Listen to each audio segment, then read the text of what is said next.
আজকে হাঁসের ডিমের ঝাল ঝাল কষা বানাবো। আসো এবার ডিমগুলো সিদ্ধ করে নেওয়া যাক। এর মধ্যে এবার একটু নুন ছিটিয়ে দেবো। হাঁসের ডিমগুলো সেদ্ধ হয়ে গেছে, এবার নুন হলুদ মাখিয়ে ভেজে নেব। তেল দিয়ে দিলাম।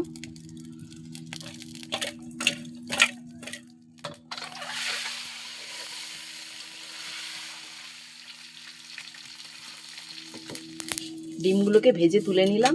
ভাজা তেলের মধ্যে একটু তেল দিয়ে দিলাম। ধনে, জিরে, আদা, পেঁয়াজ, রসুন, শুকনো লঙ্কা আর কাঁচা লঙ্কা। এবার মশলাগুলোকে সব বেটে নেব। গোটা মশলাগুলোকে বাটা হয়ে গেছে, এবার গরম তেলে দিয়ে দেবো।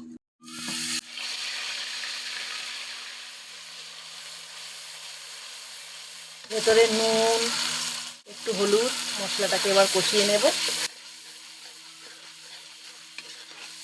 শুকনো লঙ্কাটা শেষ হয়ে গেছিলো তো, তাই কাঁচা লঙ্কা দিয়েছি।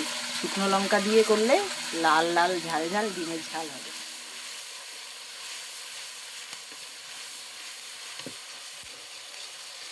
মশলা কষানো হয়ে গেছে, এবার ডিমগুলো দিয়ে দেবো।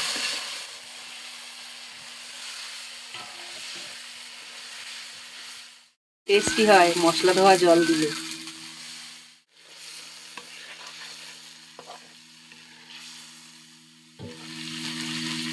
একটু চাপা দিয়ে দিলে একটু গরম মশলা বাটা দিয়ে নামিয়ে নেব।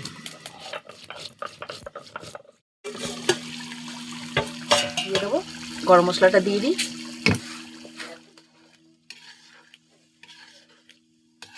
হয়ে গেছে। দেখলে রান্নাটা কত সহজ, কত তাড়াতাড়ি হয়ে গেল।